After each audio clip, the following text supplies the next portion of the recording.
Good morning. Good morning.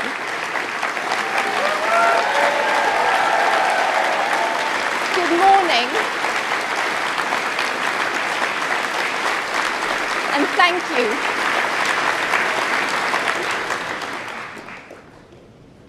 Okay. Well, I just got away with good morning. We're almost at good afternoon. But yes, you're absolutely right. I'm not on the agenda for today. A bit of a surprise addition, shall we say. And a surprise for my husband too, who has no idea what I'm going to say.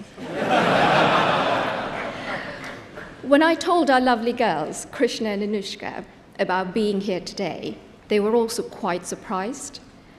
But look, the reason why I'm here is really quite simple. And it's because Rishi and I are each other's best friends. We're one team, and I could not imagine being anywhere else but here today with all of you to show my support to him and to the party.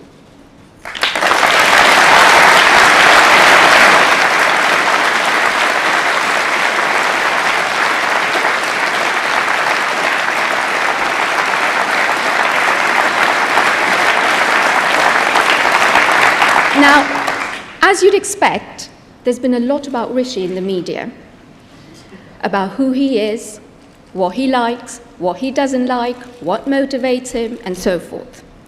Now, some of it is accurate. I'm afraid he does love a good rom-com. The cheesier, the better even. And some of it is not so true. So you'll be relieved to hear that episodes of Emily in Paris are not informing his outlook on the EU.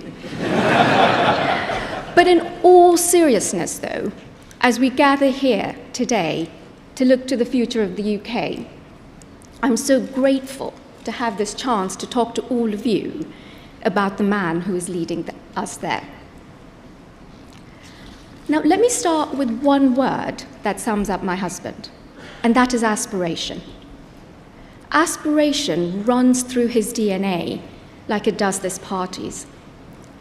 Aspiration is what drove his family many years ago to move to the UK.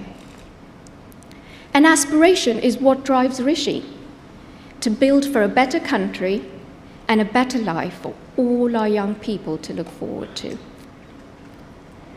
Rishi and I met when we were 24, when we were both studying abroad in America. Right from the very beginning, I was struck by two things about him. No, not his smart suits or his love for hoodies. He actually didn't own either back then. But two much more important things.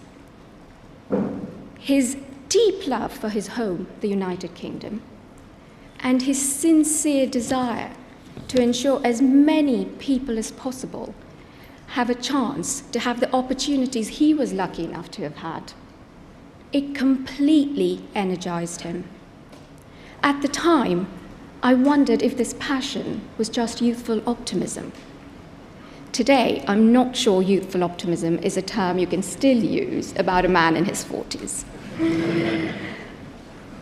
But Rishi's energy and passion for the future of this country are as strong as ever. That is why he has been a lifelong conservative. That is why he entered politics almost a decade ago. And that is why it is the greatest honor imaginable for him to be Prime Minister, leading the country and the party he loves.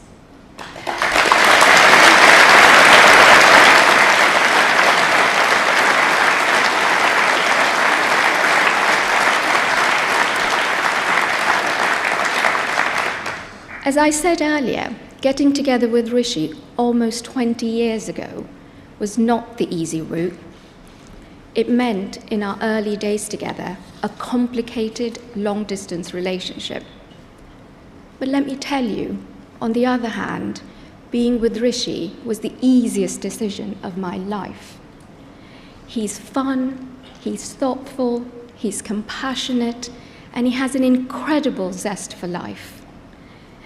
But what drew me to him most was his strength of character, his honesty, his integrity, with a firm understanding of right from wrong.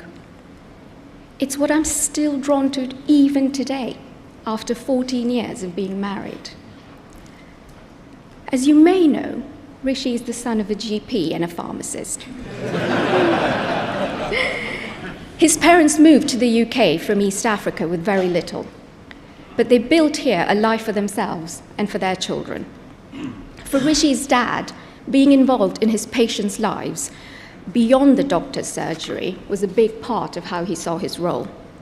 Rishi's mum trained as a pharmacist, and years later, after saving enough to open her own shop, she too went above and beyond the call of duty to build deep-rooted relationships with her customers. It meant Rishi and his younger brother and sister grew up in a household entrenched in their community in Southampton, and they were wholly devoted to it. That love of community grew in Rishi too, from a very young age, as the most natural extension of how he sees home. And that connection with people is the source of his political life.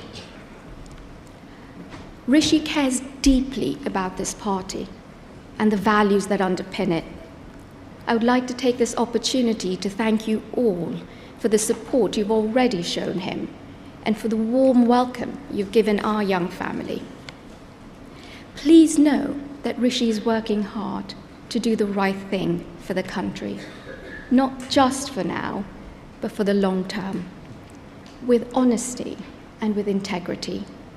That is why he has told some hard truths already, and knowing him, he'll continue to do so. He shares your values, and he knows how much you care about the future of the UK, but also about the struggles and the challenges that people are facing today, and the potential we all see in a better tomorrow, not just for a few, but for everyone in our country.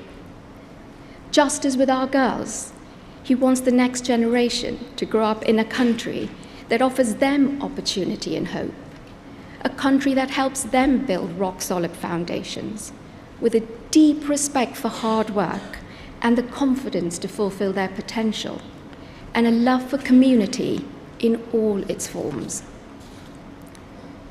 Sometimes, when the going gets tough, I remind Rishi that he's fighting for his values, that he's fighting for this party's values, knowing that it's a hard road ahead, but success is hard won.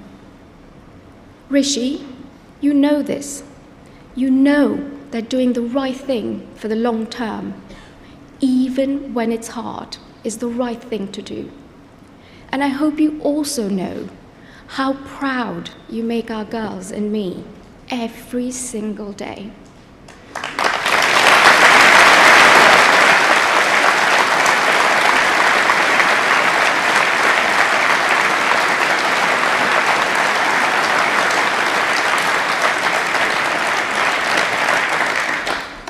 Conference, thank you for letting me gate crash to tell you a little bit more about the Rishi that I know and the Rishi that I hope most people will come to understand. Now, it gives me the greatest pleasure to introduce you to a wonderful, wonderful father, my best friend, and your Prime Minister, Rishi Sunak.